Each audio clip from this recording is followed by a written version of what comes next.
오늘 제가 여러분들께 소개해드릴 책은 정말로 흥미로운 책입니다. 이런 내용이 잘 없어요. 이런 책을 읽기가 쉽지가 않습니다. 그래서 어느 정도로 흥미롭냐면은 제가 보통은 책 소개를 신박사팀이나 독서연구소에서 2, 30분 합니다. 그래서 그 압축된 거를 스터디언에 올리는 거거든요. 10분 이내로 요약을 해서. 그런데 오늘은 어떻냐? 제가 판단했을 때 이거는 압축해서 들을 방법이 없습니다. 다 들어보셔야 돼요. 그래서 제가 직접 스터디언에 오리지널 영상을 올리는 겁니다. 어떤 책이길래? 소셜 미디어 프리즘이라는 책인데, 이 책은 이 교수님이 크리스 베일 교수님인데 듀크대에서 연구를 하시는 교수님인데 굉장히 대단한 분이세요. 어떤 연구를 하시냐? 분열, 갈등, 양극화 이런 걸 연구를 해서 어떻게 하면 우리가 그걸 줄일 수 있는가, 이런 연구를 하시는 분이에요. 지금 우리나라뿐만 아니라 전 세계적으로 분열과 갈등이 심해지지 않는 나라가 없습니다. 이게 점점 심해지면 나쁜 거잖아요. 그렇죠? 그래서 그런 걸 어떻게 해결할 것인가, 그러면서도 그 분열, 갈등, 양극화를 소셜 미디어 중심으로 어떻게 우리가 이거를 해결할 것인가를 설명해 주는 책이 이 소셜 미디어 프리즘이라는 책인데, 그러면서 마지막에 양극화를 해결하는 방법을 제시를 합니다. 너무 내용이 좋아요. 그러면서도 중간중간에 어떤 것들이 나오냐, 사회 실험을 어떻게 진행했는지, 그러면서 수많은 데이터들, 그러면서 동시에 우리가 잘못 알고 있는 것들, 이런 거를 알려주는데, 아, 이거 내가 굉장히 잘못 알고 있었구나, 많은 걸 깨달았고, 제가 그냥 좀 재밌는 얘기 하나 해드리면은, 이 책은 만약에 이제 우리나라도 정치권이라는 게 있잖아요. 뭐 여당이 있고 야당이 있고 뭐 국민의힘이 있고 민주당이 있고 그렇잖아요. 거기서 똑똑한 분이 만약에 이 책을 진짜 씹어 먹으면은 반대표를 무조건 더 갖고 올 수가 있거든요. 무조건 더 갖고 올 수 있어요. 그러면은 그걸로 뭔가 이게 바뀌어서, 뭔가 이게 지형 구조가 이렇게 바뀌면은, 정치 역학이 바뀌면은 그분이 나중에 저한테 감사 인사로 찾아오지 않을까. 야가 됐건 여가 됐건 뭐 국민의힘이 됐건 민주당이 됐건, 이거는 뭐라 그럴까, 좀 정치권한테는 비기 같은 책입니다. 그러면서도 여러분들도 인사이트를 많이 얻으실 수가 있어요. 진짜로 흥미롭죠? 제가 좀 읽어드리면은, 제가 보통은 책을 소개하려면은 세 꼭지, 네 꼭지 그렇게 준비를 하거든요. 근데 지금 오늘 제가 이거 소개해야겠는데, 이거 소개해야겠는데 하면서 꼭지를 쓰다 보니까 몇 꼭지가 나왔냐면은, 하나, 둘, 셋, 넷, 다섯, 여섯, 일곱, 여덟, 아홉, 열, 열하나, 열둘, 열세 꼭지가 나왔어요. 참고로 여러분, 이 책은 제가 여태까지 소개해드린 책 중에 제일 얇은 책입니다. 책 자체가 300쪽이 안 되는데 이게 사회과학 서적이다 보니까 레퍼런스가 80쪽이에요. 그러면서 마지막 챕터는 실험 방법론이어서 여러분이 읽어야 되는 쪽수는 150, 170이어서 각 잡고 읽으면 하루 이틀이면 다 읽거든요. 그래서 와, 이게 진짜 내가 이게 얼마나 밀도 있는 책이냐면, 이 얇은 책에서 열세 꼭지를 소개하겠다고 뽑았다고. 그래서 제가 바로 스터디언으로 오리지널 영상을 업로드를 하는 거예요. 제가 이제 소개를 한번 해드려 볼게요. 첫 번째가 뭐냐면은, 우리가 이제 잘못 알고 있는 것 중에 대표적인 게 뭐냐면은, 이제 그 우리가 확증 편향이 있잖아요. 보고 싶은 것만 보면서 우리가 이제 편향이 강해지는 거잖아요. 그렇죠? 근데 여기 하나 되게 재밌는 게 있어요. 실리콘밸리를 떠난 사람들은 자신들이 만든 기술이 인간 심리에 전례 없는 영향을 휘두르고 있다고 경고한다. 이게 뭐냐면은, 페이스북도 알고리즘이 있고 유튜브도 알고리즘이 있기 때문에 이 알고리즘에 우리가 영향을 안 받을 수가 없죠. 그렇죠? 근데 이 알고리즘이 확증 편향을 강화하는 방향으로 자꾸 작동한다는 거예요. 그래서 우리를 반향실에 가두었을 뿐 아니라 우리가 무엇을 구매하고 생각하고 느낄지에도 영향을 주는 바로 그 기술 말이다. 영악한 외국인들이 소셜미디어 유저들을 조정하려고 작전을 벌일 때 페이스북, 트위터를 비롯한 여러 플랫폼은 알아차리지 못했거나 유저가 늘어나는 만큼 커지는 수익만 생각하고 계획적으로 이를 모르는 척했다. 이 서사는 현재 상황에 희생양을 찾는 사람들에게 솔깃하게 들릴 것이다. 막 우리 미국 선거에 러시아가 개입했다, 막 이런 얘기도 많이 들었잖아요. 그렇죠? 하지만 과연 사실일까? 그런 거를 전문적으로 연구하는 분이 크리스 베일 교수님인 거예요. 하지만 과연 사실일까? 소셜미디어 회사가 현재 상황에 책임이 없다는 말은 절대 아니다. 하지만 특정 유권자 집단을 겨냥한 선거 유세, 외국 유저들의 작전, 콘텐츠를 추천하는 알고리즘에 쉽게 속아 넘어간 사람들은 놀랍게도 소수일 뿐이다. 이제 거짓 뉴스가 올라오잖아요. 그렇죠?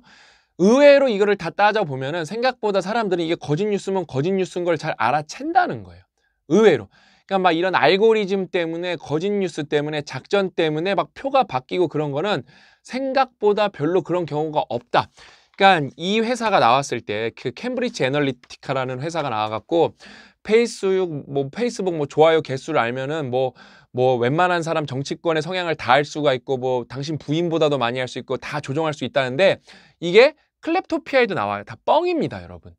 저도 그때 그런 거 보면서 막 인용 많이 하면서 여러분 이만큼 무섭습니다. 여러분이 이렇게 다 드러나게 돼 있습니다. 근데 그게 프리즘이라는 거예요. 진짜 여러분이 아니라 여러분의 일부분일 수도 있고 왜곡된 걸 수도 있고 그게 진짜 여러분을 나타내는 건 아니다. 좋아요가 여러분을 전체를 대변하는 건 아니다. 그런 거를 차곡차곡 알려주는 책입니다. 그냥 그런 게 다 뻥이었어요. 그럴듯한데 다 뻥입니다. 저는 그거를 좀 감 잡고 있었던 게 뭐냐면은 예를 들면은 저희는 유료 광고 집행을 엄청나게 하거든요. 그래서 돈 버는 꿀팁 하나 알려드리면은 저희가 뭐 틀릴 수도 있겠지만 여태까지 틀린 것 같지는 않은데 저희는 타겟 광고를 하지 않습니다. 맨 처음에 했었어요. 근데 그 효과가 의외로 약한 거예요. 그 타겟이라는 게 막 이제 우리가 입력한 정보도 있겠지만 좋아요 누른 거 베이스로도 알고리즘이 이렇게 추천을 해줄 텐데 저희는 연령별, 성별 타겟만 광고를 딱 정확하게 하지 뭐 이 사람의 기호 이런 거 관련해서 타겟 광고를 하지 않습니다. 왜? 효과가 없어요. 저희는 진짜로 막 엄청나게 오래 했거든요. 효과가 없어요. 그러니까 이 교수님이 말해주는 거, 우리가 알고 있는 거, 뭐 알고리즘이 우리를 막 조종하고 있다. 이런 거랑은 이 교수님은 지금 이렇게 대척점이 있는 거거든요. 반대되는 얘기를 하는 건데, 저도 이 교수님 편을 더 들고 싶습니다. 제 경험상. 그냥 정치권 얘기가 아니라 돈 버는 얘기만 봐도. 벌써 재밌죠, 여러분? 와, 이거 언제 다 소개하냐, 이거. 근데 제가 이거는 의무감을 갖고 다 소개하고 싶어요. 이 영상이라도 꼭 다 보셨으면 좋겠어요. 이게 대박인데 여기 이제 그래프가 하나 나와요. 저 이거 완전 반 세게 접었는데 어떤 그래프냐면은 이제 공화당 이제 뭐 민주당이니까 우리나라는 뭐 민주당, 국민의힘 그렇게 구분하면 되겠죠? 뭐냐면은 이거는 되게 뻔해요. 근데 뻔한데 실험 결과는 전혀 뻔하지 않았어요. 왜냐면은 예를 들어 공화당 지지자는 보수 관련 매체를 볼 거고 뭐 민주당 지지자는 진보 관련 아니면 자기네 당을 좋아하는 게시물 더 많이 보겠죠. 그래서 실제로 조사를 해보면은 어떤 당을 지지하면은 그 반대 당에 관련된 뉴스는 실제로 보지 않습니다. 그러면 이게 편향이 점점 심해지고 양극화가 점점 심해질 거 아니에요, 그렇죠? 내가 보는 것만 보니까 확증 편향만 더 심해질 거 아니에요, 그렇죠? 그래서 이 교수님이 막 돈 주고 막 알고리즘 막 이렇게 막 설계해갖고 실험을 해본 거예요. 그래서 어떻게 했냐? 그 예를 들면 공화당 지지자한테는 돈 주고 민주당 뉴스만 보게 하고 그 다음에 민주당 지지자들한테는 공화당 뉴스를 보게 해서 서로를 좀 알게 한 거예요. 왜? 너네가 알고 있는 거랑 반대되는 사실이 있다. 그렇게 해야 이 좀 확증 편향이 깨진다라고 가설을 세운 거죠. 근데 이게 어떤 결과냐면은 그거를 오랫동안 반대당의 뉴스를 일정 기간 본 사람들은 어떻게 됐냐? 반대당의 뉴스를 봤으니까 저 당을 더 이해하게 됐냐? 아니요. 자기 당에 대한 충성도가 더 올라갔어요. 양쪽 다 똑같이. 진보건 보수건 똑같이 민주건 공화당이건 똑같이 더 민주당은 더 민주당으로 가고 더 보수는 더 보수로 갔어요. 더 공화당으로 갔어요. 그러니까 이거는 저는 좀 설명할 수 있어요. 그러니까 정치 반응은 여기도 그런 내용이 다 나오거든요. 편도체 반응이기 때문에 내 정체성을 건드는 거기 때문에 건들면 사람들은 여러분 이거는 일종의 안티프레질이에요. 그러니까 이게 내가 야 공화당 사람들한테 민주당 게시물 좀 하고 때리면은 더 공화당이 강해지는 거예요. 공화당 성향이.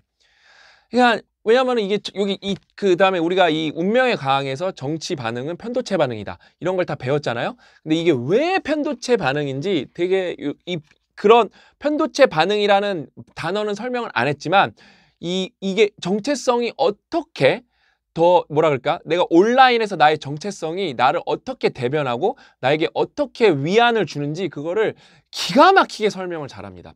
그렇기 때문에 여러분 온라인에서 제일 쓰잘데기 없는 짓 하나 알려드릴게요. 다른 당 지지자랑 싸우는 거예요.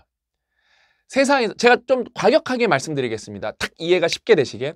세상에서 제일 병신 같은 짓 중에 하나가 뭐냐면은 온라인에서 댓글로 특히 익명성 기반으로 다른 당 지지자들과 반대당끼리 싸우는 거예요. 아무 효과도 없고 아무 이득도 없습니다.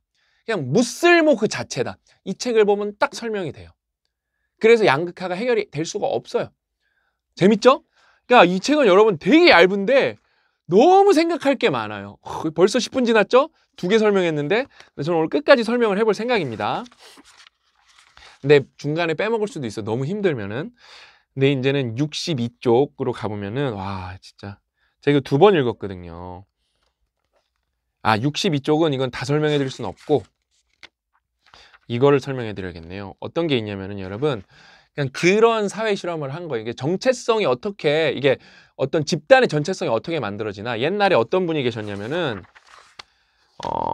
세계에서 이거 뭐냐 무자퍼 쉐리프라는 심리학자가 아이들을 모은 거예요. 아이들을 모아서 비담뱀 팀이라 그랬나? 아무튼 뭐 비담뱀 팀, 검은 표범 팀하고 이렇게 나눠서 이 양극화가 어떻게 일어나는지 진짜로 사람들을 놓고 실험을 해보고 싶은 거예요. 그래서 그냥 아이들이 100명 모여 있는데 반반을 또래 애들 그냥 특징 없는 또래 애들을 모은 거예요. 그래서 반을 나누면은 나중에 이렇게 비담뱀 팀, 검은 표범 팀이 되니까 싸우겠지. 생각보다 안 싸우는 거예요. 안 싸우는 거예요. 그래서 이거 더 싸움 붙이려고 비담뱀 팀, 검은 표범 팀 이렇게 나눠져 있잖아요. 이렇게 몰래 저쪽에 가서 훔쳐서 비담뱀 팀의 뭐를 검은 표범 팀이 훔친 것처럼 만들어서 이렇게 갈등을 조장하는데도 애들이 그렇게 생각보다 갈등을 안 일으키는 거예요. 이게 갈등이 안 생기네? 그러고 실험을 다시 해요, 나중에. 어떻게 하냐? 또래인데 100명을 한꺼번에 모은 게 아니라 50명을 딴 데다 모으고 50명을 또 다른 데다 모아서 비단 뱀팀이랑 검은 표범팀이라고 만들어줘요. 그러니까 애초에 한 번에 모인 적이 없어요. 그 다음에 나중에 만나게 해요. 그러니까 처음이랑 다르죠? 이미 이제 집단의 정체성이 만들어진 거예요. 이게 어떻게 되냐? 분명히 똑같은 실험인데 약간만 바뀐 거예요. 어떻게? 애초에 같이 시작한 게 아니라 떨어져서 시작한 거예요. 그러니까 어떻게 된다? 와, 뭐만 조금만 있어도 이 새끼는 너네 죽어하고 싸움이 나기 시작하는 거, 두 집단 간에. 이제 그런 사회 실험이 여기 되게 설명이 잘 돼 있어요. 그래서 이제 그게 쭉 어떻게 이어지냐, 내용이. 제가 쭉 읽어드리면은, 이거는 되게 긴데 다 읽어드려야 되네요. 이 실험 이후에 진행된 많은 연구는 미국인의 사회 정책에 관한 견해가 생각보다 훨씬 덜 양극화되어 있다는 사실을 보여준다. 사회 정책에 관한 의견 불일치 비율은 과거 몇십 년 동안 변함없었지만 서로를 바라보는 태도는 훨씬 부정적으로 변했다. 양극화가 심해지는 거예요. 갈등이 심해지는 겁니다. 서로가 서로를 바라보는 부정적 시선이 점점 심해지고 있어요. 되게 이게 재밌는 게 있어요. 1960년부터 미국 선거 연구기관은 수천 명의 미국인에게 자녀가 반대 정당 지지자와 결혼한다면 어떤 기분일지 물었다. 그때 공화당 지지자들은 5%, 민주당 지지자들의 4%만이 불쾌할 것이라고 대답해서 1960년대에는. 근데 50년이 지난 후에 그걸 똑같은 걸 물어보니까 어떻게 되냐? 공화당 지지자들은 27%가 뭐 5배가 넘게 불쾌해진 거예요. 민주당 지지자들도 20%로 늘은 거예요. 2018년에 양당 지지자의 50%가 50% 가까이가 불쾌할 것이라고 대답했다. 미국 남부에서 일어나는 정치 갈등을 조사하는 권위적인 민족지학 연구에서 사회학자 엘리 혹실드는 민주당과 공화당 지지자들이 서로를 싫어할 뿐만 아니라 인간으로 대하지 못하는 공감의 벽을 둘 지경이라고 하는 거예요. 그러니까 이렇게 갈등이 지금 여러분 전 세계적으로 굉장히 심해. 그래서 우리나라가 이거를 무엇보다 이 갈등을 빨리 해결하죠. 그럼 우리나라가 더 빨리 치고 나갈 수가 있습니다. 그래서 제가 이 책을 각 잡고 소개해 드리려고 마음을 먹은 거예요. 사회과학은 정치적 정체성 때문에 이성적인 본능, 공감 능력, 심지어 정치와 상관없는 문제를 두고 서로 가까워지는 능력이 얼마나 쉽게 사라지는지 나타내는 불편한 지수를 수없이 쏟아낸다. 어느 연구는 온라인 인력 시장에서 민주당과 공화당 지지자들이 함께 일하는 상황을 피할 수 있다면 낮은 보수를 받겠다고 대답한 사실을 보여주었다. 뭐예요? 내가 저 당 사람들이 너무 싫어서 내가 임금을 낮출 테니까 저 당 사람들이랑 일 안 하게 해달라. 심각한 거예요, 여러분. 타인에게 가상의 직장과 대학교 장학금을 수여하는 다른 연구에서는 상대당 지지자가 자기 당 지지자보다 자격 조건이 좋아도 같은 당 지지자에게 보상을 준다는 결과가 나왔다. 거의 뭐랄까 이 정치적 집단 정체성은 거의 가족 같은 개념이라서 그래서 정치 얘기하면 나를 위협한다고 생각하는 거예요. 이게 편도체 반응이 될 수가 없다는 게 이 백그라운드가 그러니까 운명의 과학이랑 분열의 시대랑 이 소셜미디어 프리즘 읽으면은 뭐 이렇게 정치에 대해서 이해도가 확 높아지고 그런 거 이제 이해한 사람들이 우리 정치 공학을 설계하는 사람들 중에 나온다. 그 사람은 저한테 찾아와서 그냥 당신이 고 대표랑 상상스퀘어랑 로크미디어에서 출간한 책 때문에 우리나라의 정치 역학이 바뀌었다. 이런 말을 언젠가 누군가 해주러 찾아오지 않을까 그런 생각이 들 정도라니까요. 여야 누가 될지 모르겠지만 똑똑한 놈이 읽겠죠. 그거에 대해서. 그러니까 뭐 어떻게 될지 모르는 거야. 그거에 대해서. 응? 갑자기 순간 정치 얘기하니까 저도 놈이라 그랬는데 똑똑한 분으로 정장하도록 하겠습니다. 저도 열이 받아갖고 정치 얘기하면은 그 다음에 또 다시 가보면은 우리 자의식에서 정치적 정체성은 상석을 차지했고 그러니까 이분은 이제 그 책 안 읽어서 편도체 반응 이런 건 모르시나 봐요. 우리는 이에 따라 타인의 매력에 점수를 매긴다. 어느 정치학자 집단은 무작위로 정당을 부여한 사람들을 응답자에게 보여주며 그 사람들이 얼마나 매력적인지도 판단하도록 했다. 학자들은 응답자들이 다른 당 지지자를 훨씬 엄격한 점수를 준다는 사실을 발견했다. 같은 정당 지지자라고 들은 다른 응답자들은 그 사람들 아주 매력적이라고 평가했는데도 말이다. 그러니까 이것도 계속 읽어드릴게요. 두 정당의 차이는 여기서 끝나지 않는다. 공화당 지지자들은 포드의 픽업 트럭을 좋아하고 민주당 지지자들은 도요타의 프리우스를 선호한다. 진보주의자들은 카페 라떼를 좋아하고 보수주의자들은 드립커피를 선호한다. 연구에 따르면 이제 민주당과 공화당 지지자들은 각각 다른 텔레비전 프로그램을 시청하고 음악마저 다른 종류를 듣는다. 정치적 정체성이 우리가 주변 세상을 이해하는 방식을 형성한다는 증거가 불어나면서 사회과학자들은 사람들이 냉정하게 상대의 주장의 가치를 숙고한다는 주장을 거의 포기했다. 이건 심각한 문제예요, 진짜. 하지만 학자들이 풀지 못한 깊은 문제가 더 있다. 민주당과 공화당 지지자들은 독수리와 방울뱅 팀이 아니고 소셜미디어 플랫폼은 여름 캠프와 완전히 다르다는 사실이다. 패티와 제닛이 보여주었듯이 정치적 정체성은 소셜미디어를 켜고 끌 때마다 단순히 입고 벗는 팀 유니폼이 아니다. 우리 정체성은 소셜미디어에서 다른 유저들과 정보를 주고받으며 발달한다. 그렇게 이제 중요한 질문을 던져야 한다. 소셜미디어 플랫폼은 자기 자신과 타인을 바라보는 방식을 어떻게 형성하는가. 이거는 이제 뭐 정치 얘기 이런 걸 떠나서 우리가 소셜미디어를 왜 이렇게 좋아하고 이걸 어떻게 활용하고 있는지 정체성에 대한 얘기가 나오거든요. 기가 막힙니다. 기가 막혀요. 이 책은 진짜 한번 읽어보시면 굉장히 좋을 것 같아요. 60, 70쪽으로 가야 되네요.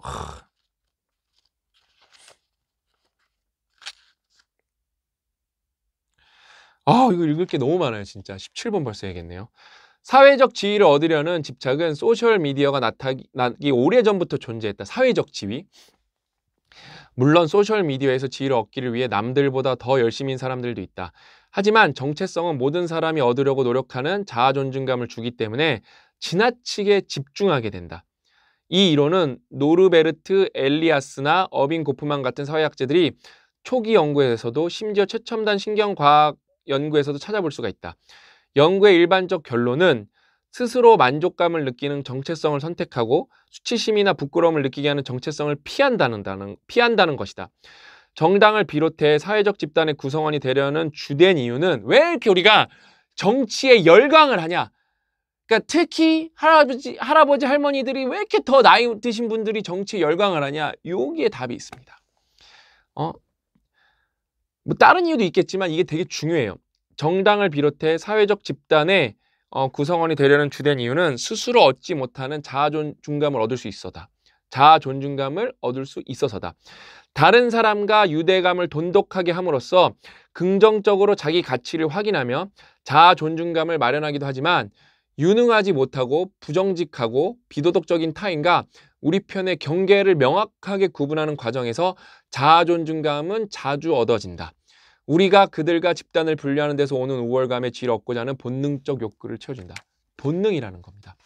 상대당은 쓰레기당이고 미친당이고 멍멍이당이기 때문에 저 당과 다른 당에 속한 나는 뭐예요? 우월하다는 거예요. 나는 똑똑한 사람이고 나는 올바른 사람이고 나는 훌륭한 선택을 하고 있는 우월감을 얻는다는 거예요. 이거 진짜 대단해, 이 책 여러분. 진짜 이 책 대단해요. 근데 이거 다 소개 못 하겠는데 너무 길어갖고 이거 벌써 힘들어요. 다음으로 가면은 이거는 빼고, 이거는 너무, 이거 말해서 너무 길어요. 이거 못 읽어드리겠어요. 이것도 되게 웃겨요, 여러분. 물론 소셜미디어에서 좋아요와 팔로워 수가 얼마나 있든 전혀 신경 쓰지 않는 사람도 있지만, 연구 결과는 대다수 사람이 신경 쓴다는 사실을 보여준다. 아닌 척해도 아니라는 거예요. 신경 쓴다는 거예요.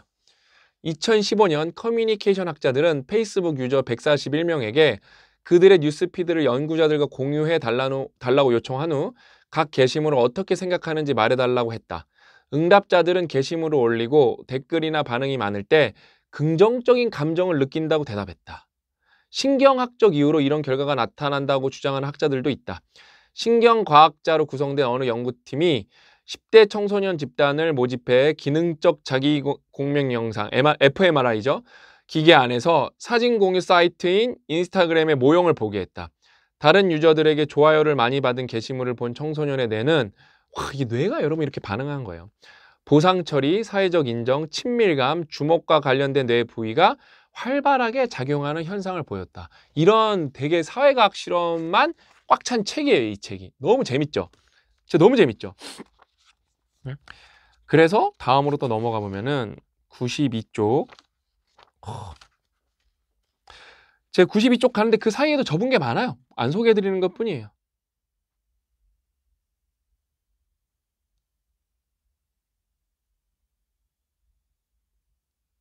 이것도 안 해도 될 것 같습니다. 너무 길어요.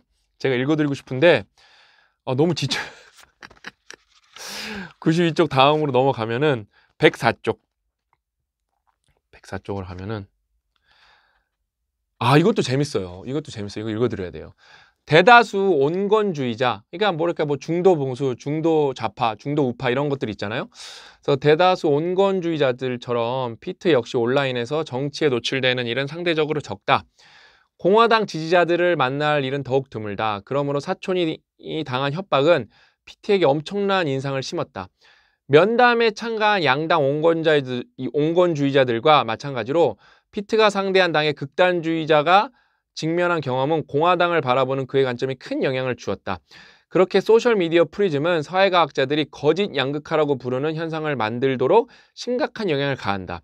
거짓 양극화라는 사람들이 상대 정당 지지자들과 자신의 사상적 차이를 과장하는 경향을 일컫는다.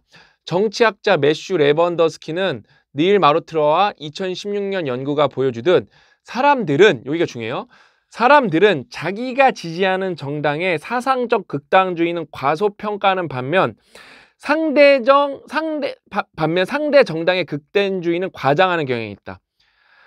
퓨 연구센터가 미국 전역의 인구를 대상으로 수행한 설문에서도 같은 양상이 보였다. 앞서 언급한 미국의 선거 연구기관의 데이터에서는 미국인의 3%만이 자기 자신을 매우 진보, 매우 보수라고 분류했지만 퓨 연구센터 조사 결과에 따르면은 55%의 공화당 지지자들이 민주당 지지자들을 매우 진보라고 생각하고 35%의 민주당 지지자들이 공화당 지지자들을 매우 보수라고 생각했다. 그러니까 실제로 온라인에서 양극화가 덜하다는 거예요. 그러니까 그게 소셜미디어 프리즘이거든요. 원래 이게 원제가 소셜미디어 프리즘을 뽀개야 된다는 거예요. 이게 프리즘이 이렇게 나오잖아요. 그렇죠, 여러분? 근데 사실 그 극단값에 있는 극자는 생각보다 그 숫자가 드문데 일단 그들이 주류로 활동하기 때문에 3%만 있어도 6%처럼 보이고 그 다음에 상대 당이 느끼는 게 6%, 그러니까 실제로 3%만 있지만 더 많다고 생각하기 때문에 실제로 그 유튜브나 뭐 소셜미디어, 뭐 페이스북을 봤을 때 우리가 양극화가 됐다. 그래서 그걸 가짜 양극화라고 부르는 거거든요.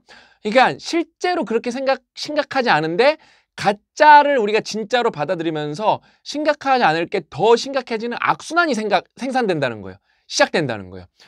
이게 얼마나 웃겨요, 여러분. 실제로 자기를 극자 구구라고 자기가 자기를 말하는 건데 3%인데 반대당은 쟤네당은 일단 55%가 극좌고 그러니까 쟤네당은 55%가 빨갱이고 이쪽 당은 수구 꼴통이고 서로 이렇게 얘기하고 있는 거예요.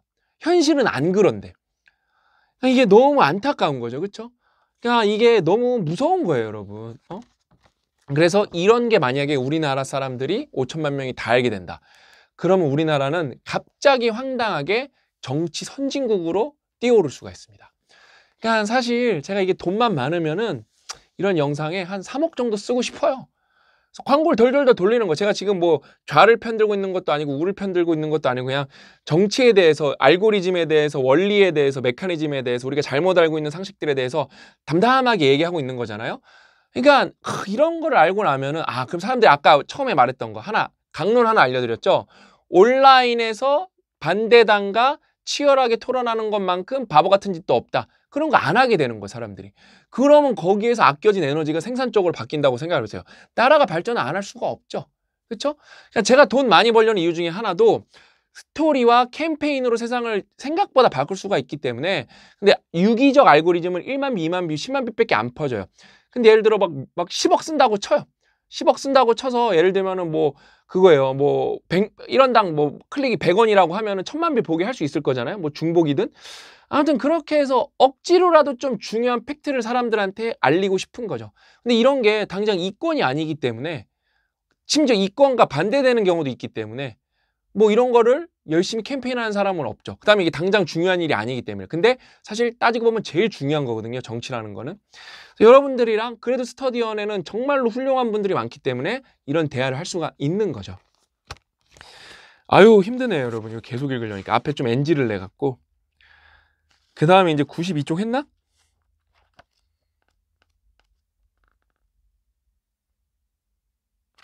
92쪽 했고, 104쪽 했고, 118쪽.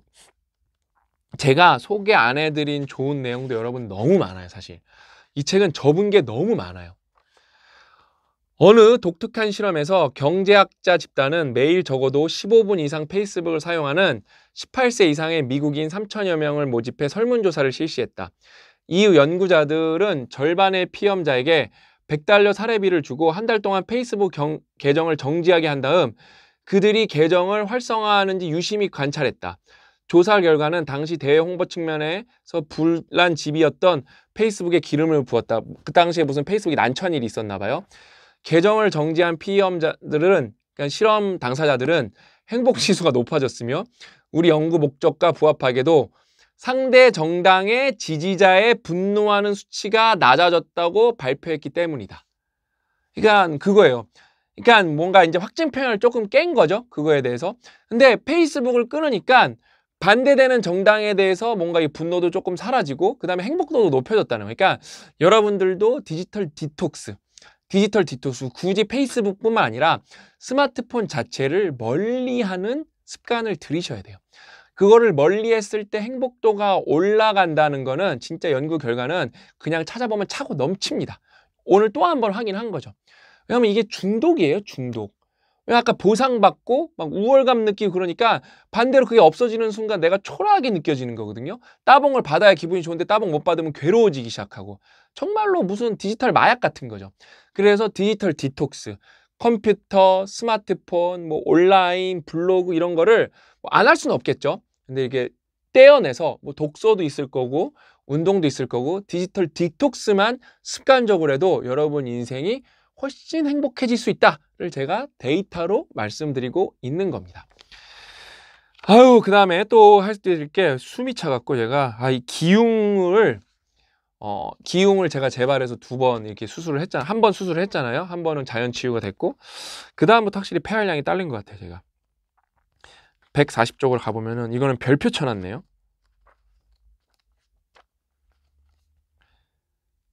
이거 되게 중요해요.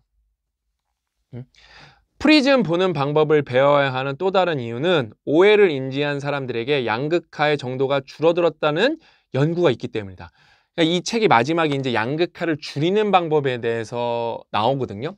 그러니까 만약에 정치 공학 설계자들한테는 상대당의 표를 뺏어올 수 있는 방법이죠. 어마어마한 겁니다, 여러분 이게.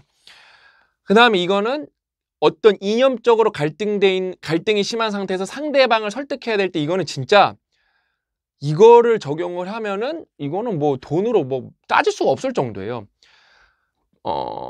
2015년 정치학자 더글라스 알러와 가우라브 스드는 공화당과 민주당 지지자 1000명에게 각 당의 일반적인 고정관념이 드러난 질문을 던졌다. 이를테면 공화당 지지자들에게는 민주당 지지자의 몇 %가 흑인, 무신론자, 노조원, 게이, 레즈비언, 양성애자인지 추측하게 했다. 민주당 지지자들은 공화당 지지자들에게 몇 퍼센트가 복음주의 기독교인, 65세 이상 연령층, 남부 거주자, 연봉 25만 달러인지 추측하게 했다. 놀랍게도 응답자들의 각 분류의 실체 수치보다 평균 342%. 그러니까 실제 뭐 게이도 있고 레즈비언도 있고 뭐 무신론자도 있고 그다음에 보수는 65세 연령층들도 있고 남부 거주자도 있고 이런데 실제 숫자보다 양쪽 다 3배 이상 342%나 높게 추측했다. 후속 실험에서 연구자들은 각 분류에 속하는 사람들의 이게 여러분 핵심이에요. 이게 별거 아닌데 되게 핵심입니다. 그러니까 쟤네는 다 흑인이고 쟤네 다 게이고 레즈비언이야. 아 쟤네 다 틀딱이야. 이렇게 하는데 그거를 3.5배 높게 본다니까요. 근데 어떠냐면은 실제로 숫자는 조사해보면 이렇다라고 보여주는 거예요. 후속 실험에서 연구자들에게 각 분류에 속하는 사람들의 실제 수치를 보여줌으로써 응답자들의 오해를 교정했다. 그러니까 실제 숫자는 그렇지 않습니다. 3분의 1입니다. 라고 알려주는 거죠. 이 정보를 본 사람들은 보지 않은 사람들보다 상대 정당을 향해 훨씬 우호적인 태도를 보였다. 뭐예요? 팩트를 알고 나니까 생각보다 뭐랄까 그러니까 더 화를 내고 덜 공격적으로 바뀌는 거예요. 훨씬 우호적으로 바뀌는 거죠. 그 후 심리학자 제프리 리즈와 미나 시케라는 오해를 교정함으로써 광범위한 정책 문제에서도 양극화를 감소하는 효과를 낼 수 있다고 밝혔다. 뭔가 양극화를 해소해야 될 때는 서로의 입장만 따질 게 아니라 일단 팩트부터 상대방이 알게 해줘야 된다는 거예요. 그러니까 잘못된 정보만 교정할 수 있어도 그건 일단 그러니까 막 내 입장을 막 저 사람들한테 주입시키려고 그런 노력보다 사실은 이렇습니다만 나와도 생각보다 그 차이를 줄일 수가 있다는 거죠. 근데 안 그렇게 하죠. 그냥 무조건 쓰레기고 우리가 옳다 이렇게 가죠. 그렇죠? 그 다음에 또 뭐죠? 그 다음에 147쪽.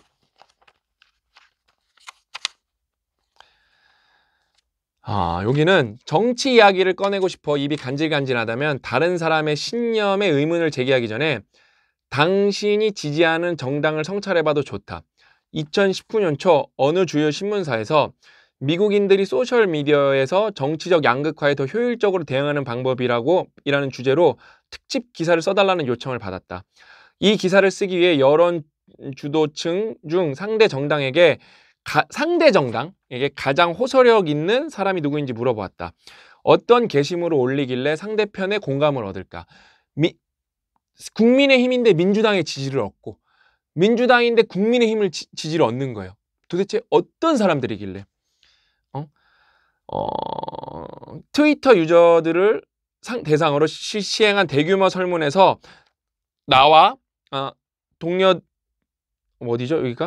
트위터 유저들을 대상으로 시행한 대규모 설문에서 나와 동료들이 수집한 데이터를 사용해 나는 공화당 여론 주도자에게 좋아요를 누른 민주당 지지자 수 그리고 그 반대의 경우의 수를 계산했다. 놀랄만한 발견은 없었지만 나는 이 결과가 매우 중요한 의미를 담고 있다고 본다. 당연하지만 중요하다는 거예요. 뭐예요? 상대방에서 지지를 얻은 사람은 어떤 사람이냐면은 상대 정당 지지자의 공감을 가장 많이 얻어낸 여론 주도자들은 자기 정당을 번번하게 비판한 사람들이었던 거예요. 자기 정당으로 눈을 돌려 비판하는 행동은 서로의 생각을 듣거나 타협의 가능성을 더 뚜렷하게 보는데 필요한 인식의 공간을 열도록 상대를 설득할 것이다. 그러니까 이거는 정치를 떠나서 저도 이거 자주 써먹거든요. 항상 저희 이사님이랑 저희 직원들이랑 얘기할 때 일단 이건 내 잘못이 크지? 라고 저도 제 잘못부터 얘기하고 들어가요. 그러니까 여기 다 나오는 거거든요. 그러니까 상대방의 잘못을 얘기하러 갔지만 그 사람 잘못을 먼저 얘기하는 게 아니라 내 잘못부터 얘기하는 거예요. 그럼 어떠냐? 저 사람이 훨씬 쉽게 수긍을 합니다. 이게 여러분 필살기라는 거예요. 근데 이제 잘 봐요. 아까 그런 의문이 들으셔야 돼요. 아까 맨 처음에 민주당 지지자들한테 공화당 얘기 보여주면은 양극화가 더 심해진다면서 어떻게 팩트를 보여줄 수가 있어? 그것도 심해지지 않을까? 기술 들어가야죠. 일단은 그거 보여주기 전에 나부터 비판하는 거예요. 나부터 비판을 하면서 그러면 벌써 뭐예요? 상대당이 내 얘기를 듣잖아요. 그렇죠? 내 얘기를 들어요. 그러면서 내 얘기를 들으니까 팩트도 보여주는 거예요. 팩트를 보여주면은 마음을 문을 열었을 때 팩트를 넣으니까 적대감이 수르륵 줄어들 거라는 거예요. 그러니까 제가 아까 여러분 2번 얘기했잖아요. 이거를 정말로 열심히 연구하고 이거 분열의 시대, 그다음에 뭐 운명의 과학 정도만 열심히 3개만 읽어도 그 정치에서 전략이 바뀔 거예요.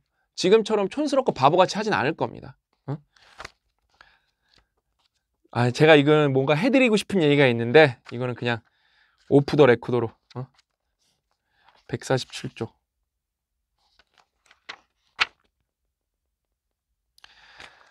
이거가 이제 제일 중요해서 이제 제일 긴 건데 이건 2쪽이라서 제가 각 잡고 읽어드려야 되는데 읽어드릴게요.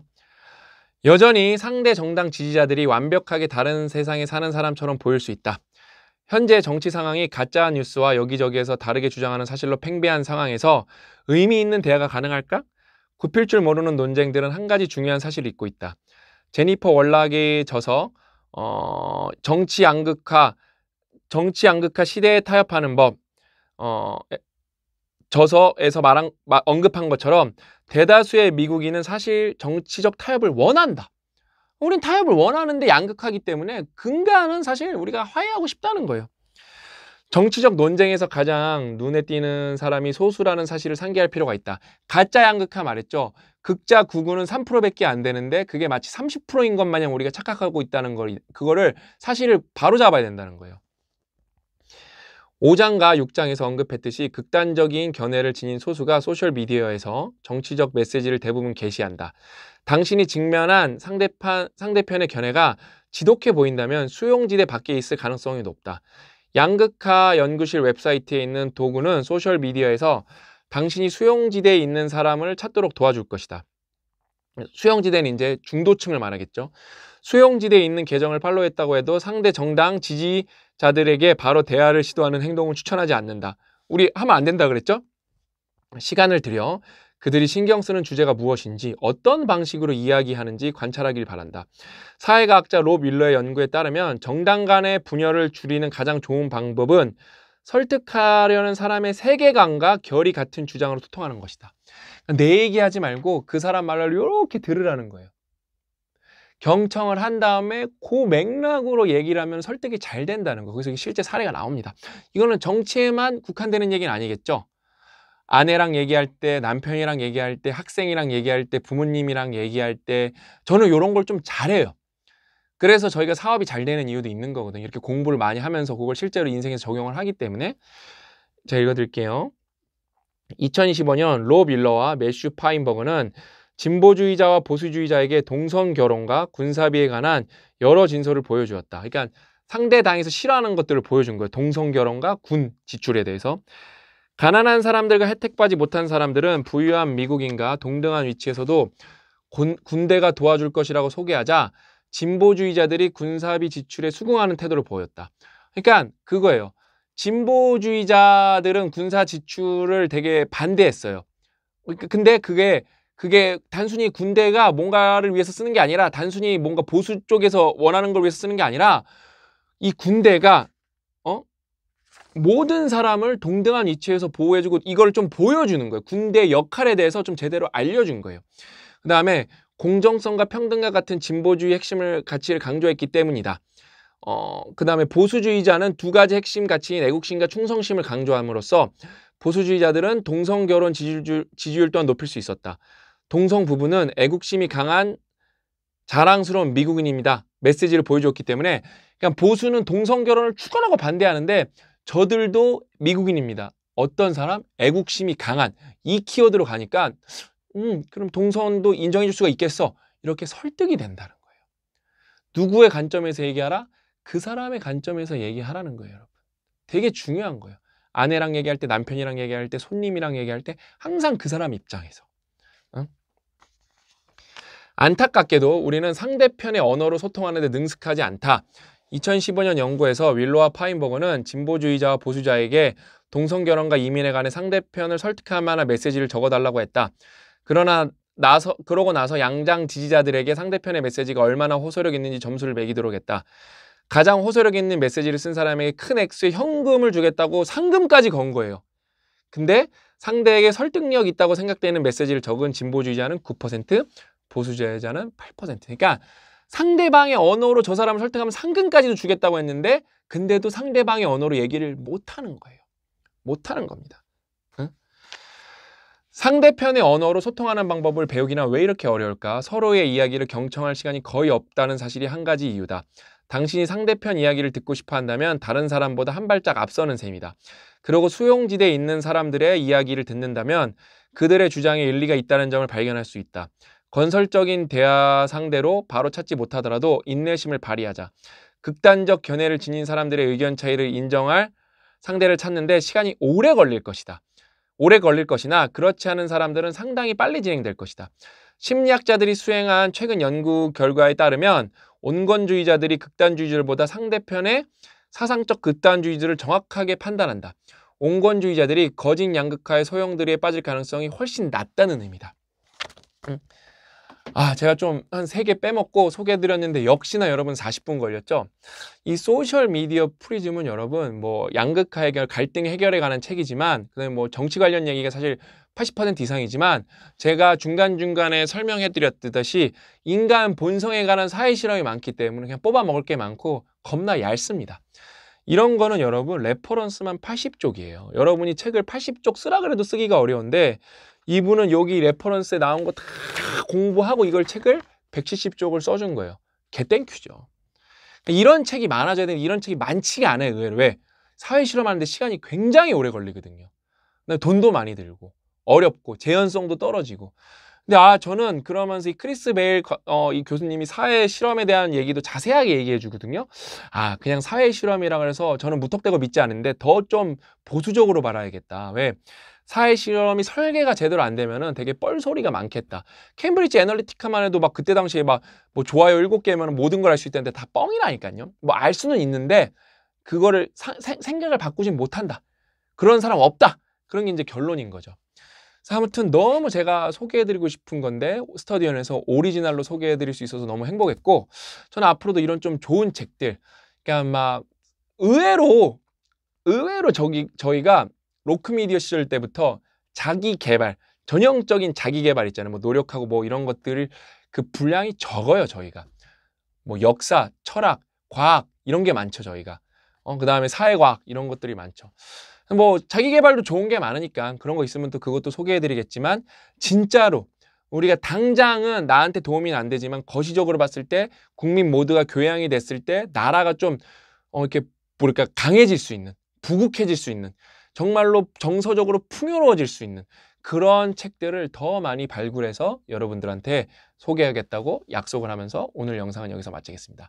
다음 시간에 또 알찬 내용을 찾아뵙겠습니다. 또 만나요.